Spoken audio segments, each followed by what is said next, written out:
Welcome to the Manager Matt podcast show. The show is designed to give you solutions to your day-to-day management and leadership problems. It's hosted by Matthew Haddock, a frontline manager and leader with over 25 years of experience.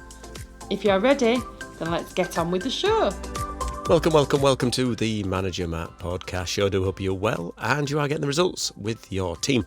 This week is another Friday Thought, a shorter cast designed just to give you a taster of what my thoughts are around leadership, management and all the things that go in between. Now, this week is going to be a little bit of a two-parter show. So it's going to be the first bit. She's laying down some foundations around some of the thoughts I have. And then I'm going to dive into a bit more detail in a couple more casts around this subject. And what is the subject? Well, the subject that you guys have been asking me a lot about. And thank you so much for the feedback. I'm getting great emails at managermattpodcast@gmail.com. They've been flying in thick and fast. And I think that's because we're now on YouTube. Yes, you can listen to me on YouTube. So if you want to, you can find me on YouTube. But please share, like, do all the normal stuff you do. Friday Thought. So what's it about? Well, the main one is around the fact that why do people leave a company? Now, in my line of work, those who know me or those who have read about me know that I work for myself. So I do move around company to company. So there is times when I will leave because it's the end of the contract and I moved on. But why do people leave companies? What are the biggest reasons why you are losing your talent? What is it? What is driving people to leave? What surprises you? What doesn't surprise you? What I've done is I've done a bit of research for this Friday Thought, and I've gone through some of the normal sites you'll find them. So things like Indeed and interactive websites and all the other stuff. I even asked the old AI bot, see what he thought about it or she. And they've come up with a few things. And I just want to get your feel of if these are the things that your team are leaving for. And if they are, what you should do. Should you do something different and maybe change your ways to keep that talent? Or is this just going to be the nature of the beast in our modern working environment where people don't stay in one job forever? They just don't, do they? So let's see what the top 11, 11's a strange number, I don't know why they picked 11, but top 11 according to Indeed on the old interweb. So let's start. The first one they've put down is a career switch. So people wanting to switch careers. So that's genuinely people who've just gone so far, fancy a change. You might find this in younger people who've come out of university, go into work in a certain environment using their degree and realise it's not for them. They switch. You find this sometimes in teaching. You get teachers who've come out of uni, done all the studying, want to be a teacher, and then just don't like it when they get there. Understandable. Or it might be people who have got to a certain part in their career and want to have a switch. Switching careers, pretty normal. People want to do a different way or a different sort of work under the what they want to do. Now, that's not a bad thing. People might naturally do that. But maybe as a manager, you might be thinking, well, am I not stimulating my team enough? Am I not giving enough for these people to do, meaning that the career they've chosen is boring? Have a think about that. Second one they've gone, is it looking for a challenge? That's exactly what happens. People get bored. I've been bored in jobs so many times because it dries up. You do well for so long. And then you think, well, this isn't a challenge for me. I want to do something different. I want to go out there and get challenged. We only get one life. You hear that. So challenge. What do you do as a leader then? What do you do as a manager? You try to find different challenges. You look at getting good people into different projects, different jobs, giving them exposure in different areas. So these are the first two that they've come up with. Third on their list, better pay. Well, of course. You ask 100 people, why do you want a different job? They'll say pay. They'll a lot of time. Now, a lot of it is a reactionary thing. What do you need more of pay? You know, and when you think about it, do they really? Don't know. But pay's come up quite a bit. So better pay. Again, as a leader and a manager, benchmark your area, benchmark your industry. Are you paying a fair way? Are you in the right zone? Are you being underpaid? Are you losing talent because you're not paying the right thing? You've got to pay it. It's part of it. You could say, I'm the best company in the world and we offer all this, but if your base pay is low, people, A, won't be attractive and they'll be attracted away. Fourth one on their list is career development. Links into challenges, but career development. Can I go somewhere else? Is there a ceiling that I can't go anywhere? Is there any way that I can advance myself? So looking at a different career, better career, promotions. A few years back now, because I don't know how many years back now, 20 odd years back, I couldn't go any further in the company. I had to leave because I wanted career development. And that can happen. So again, good one-to-one, good development plans. Look at what you can do with your team. Different working environment comes up. Interesting, that one. That's fifth. I wonder if that's due to people getting used to going back to work now and realising they don't particularly like being in the working environment. Or is it because the working environment is tough? I come from a background of very sort of heavy industry, which can be hard. You can go into food industry, which can be cold, can be smelly, can be not pleasant places to work. So is the working environment, if you're in an office, is the office environment right?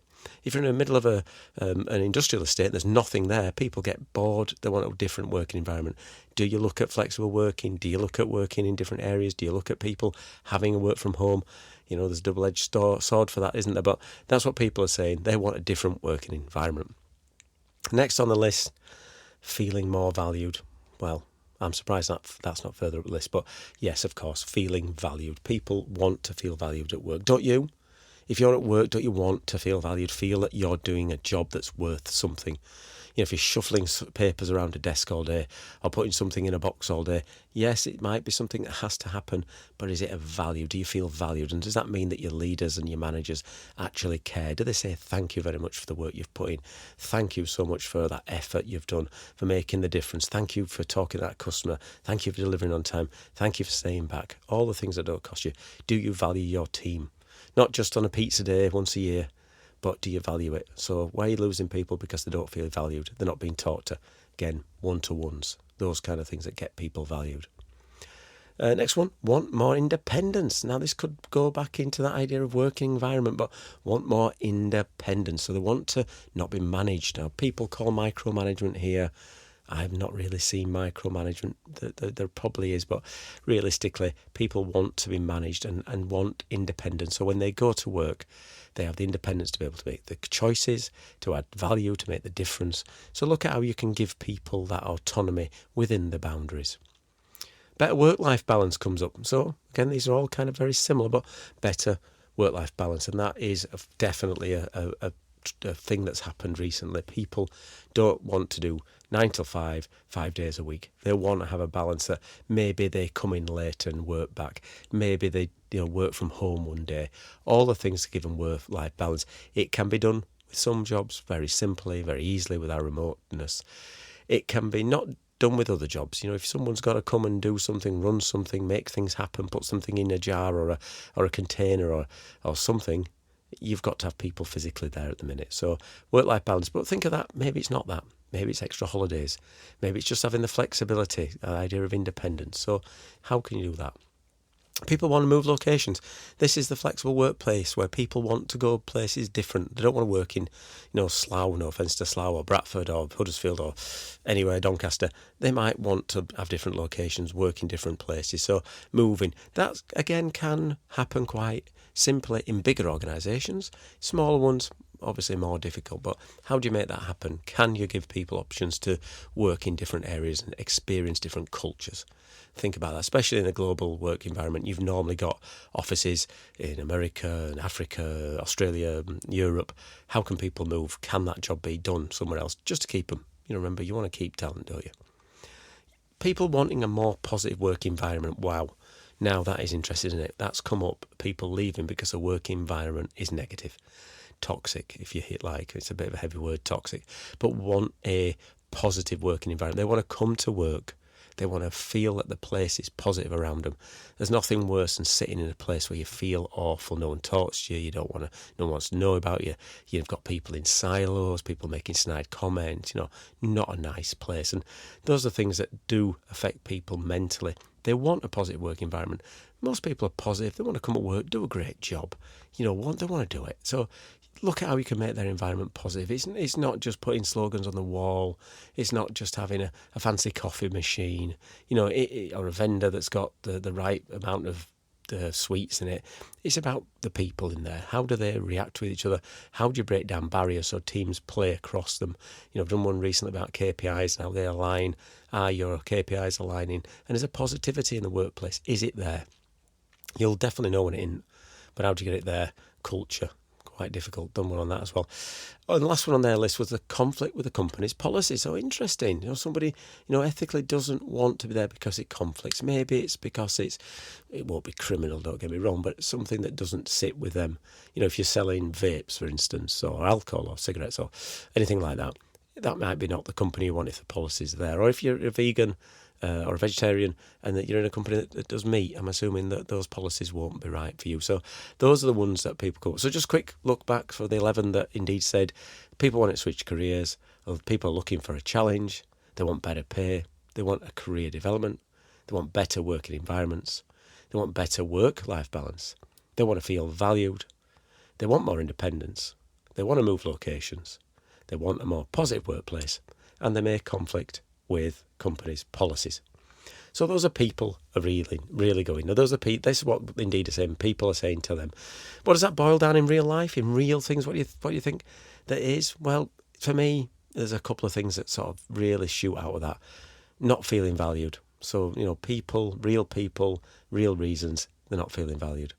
Bad management and bad managers. That's some of those ones on that list about the positive working environment and not feeling valued.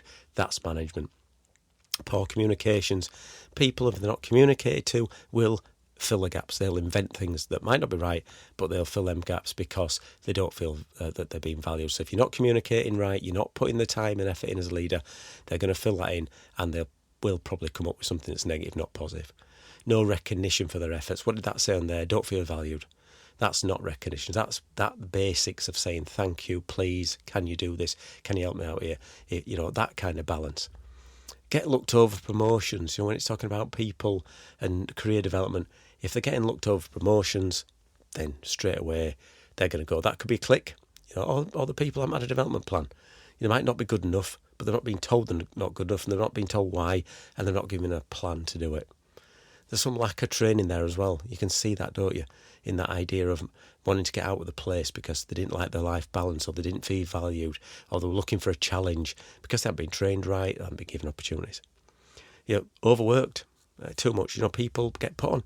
And that's sometimes why people feel that they are being micromanaged, they get undervalued, they don't work in a positive environment because they've put too much work on it. That might be because people have stripped costs out and taken heads out and made it hard for people. But it might be just the way that business is set up, that it's not really looking at how it distributes work and how it uses work in the right way. Lack of trust and autonomy comes out big in those things.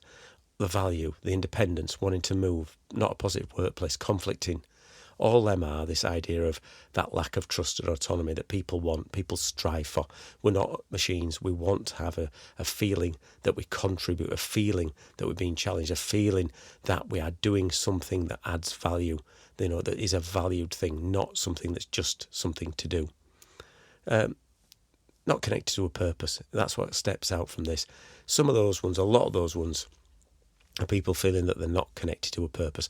They don't understand what the company's trying to do. They don't know where they're going. They don't understand what value they're adding. So that's how I see the list of 11 and how it pans out. Now, it's interesting because we've sort of have a list there of things why people leave, and then we've looked at what the real reasons are in my mind, and I'm sure you've got much, much more of those. But what do you do as a leader? What do you do to try to stop people going? What do you do to build the trust, to give people a challenging environment that actually makes sure that they've got a good work balance, they feel valued, they've got independence, and they work in a positive workplace? Well, that's what I'm going to explore in another cast because we won't have time to do it today. But it gives you a bit of a taster. Now, if there's anything I missed on there or anything else that you think people leave for, please drop me a line to managermattpodcast@gmail.com or get me on LinkedIn at Matthew Haddock. Interesting, some of the comments some people have made recently about how the show can develop. I'm really keen on feedback as it's a gift. So if you get a chance, give us some feedback and I can then build the casts around what you want as a community of people listening to me. Well, that's it for Manager Matt this week. Thank you so much for listening and goodbye.